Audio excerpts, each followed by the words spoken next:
Are you kidding me? This is the moment to debate new regulations that have nothing whatsoever to do with this crisis? That's what they're up to over there. American people need to know it. Democrats won't let us fund hospitals or save small businesses unless they get to dust off the Green New Deal.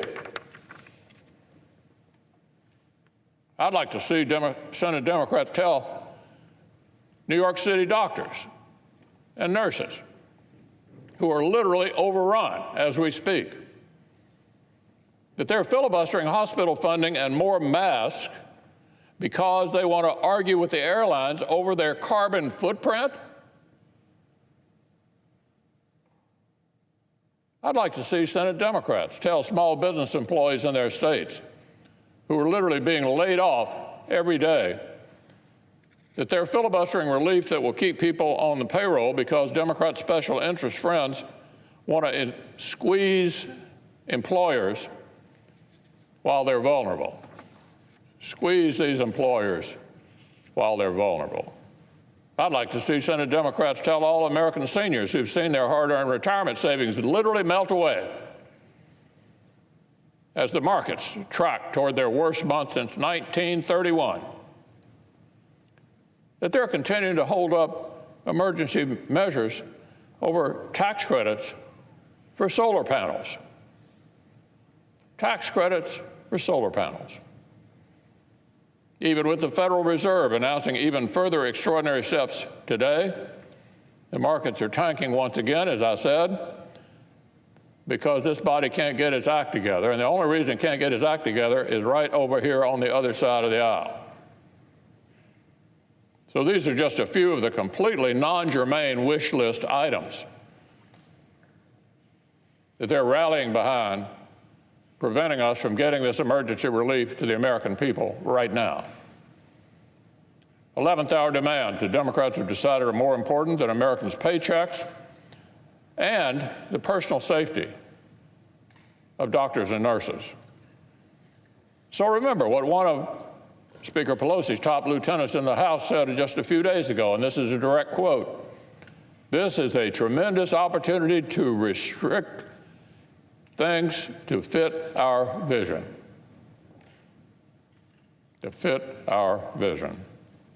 That was the Democratic whip in the House, just laying it out there. Reminds me of the definition of Washington gaffe, when a politician in Washington tells you what he really means. And we heard something similar here on the Senate floor last night, just last night. Here was one of our Democratic colleagues, quote, "How many times are we going to get a shot at a $1 trillion plus program?" Right here on the floor last night.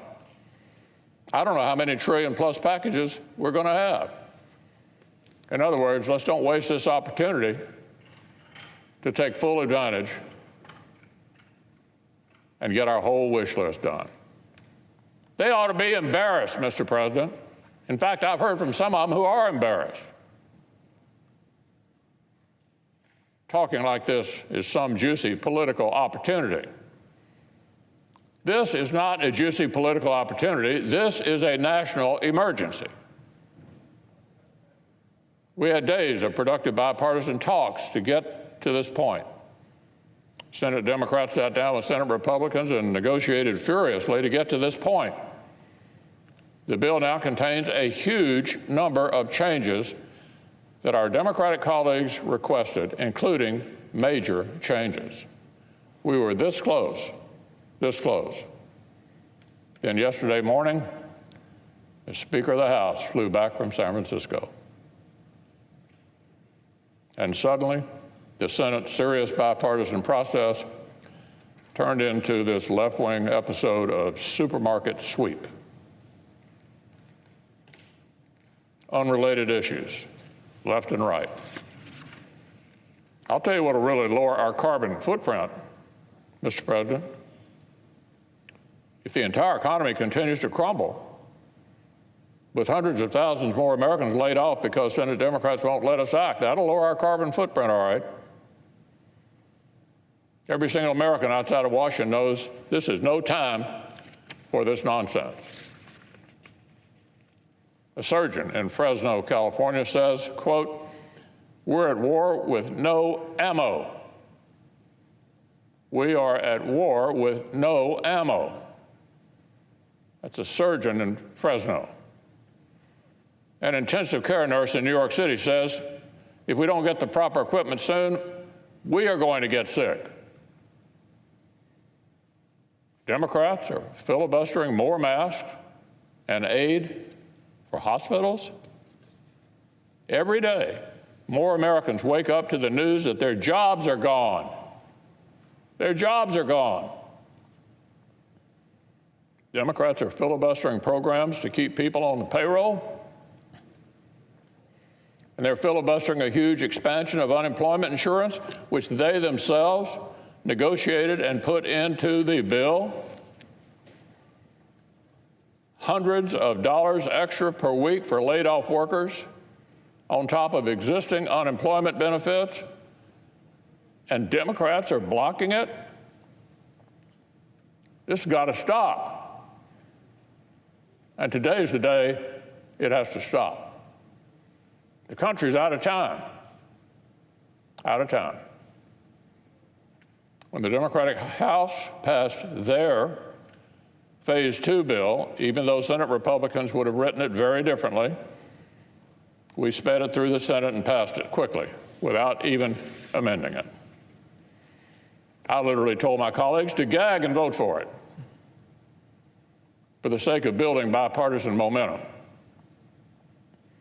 Because Republicans understand that a national crisis calls for urgency and it calls for bipartisanship. It's time for that good faith to be reciprocated. It's time for Democrats to stop playing politics and step up to the plate.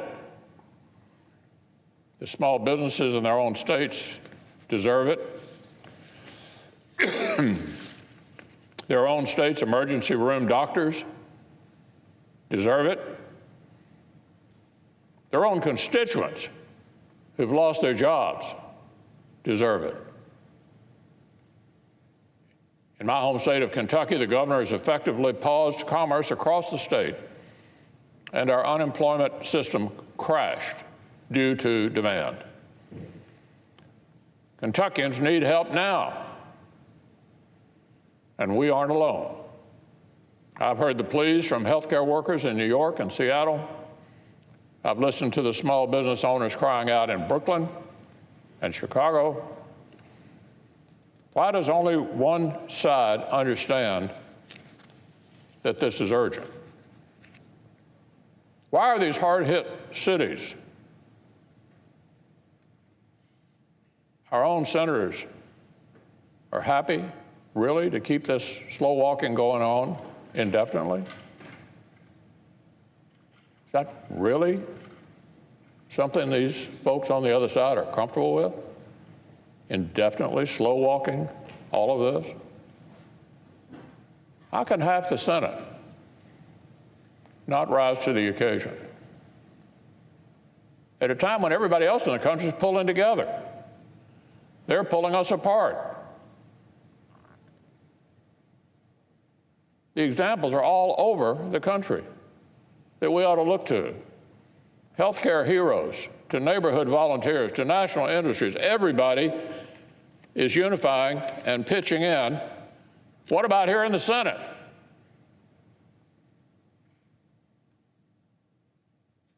It's time to get with the program. It's time to pass historic relief that we have built together. The country doesn't have time for these political games. They need progress. So we're going to vote in just a few minutes. And I assure you, Mr. President, the American people will be watching.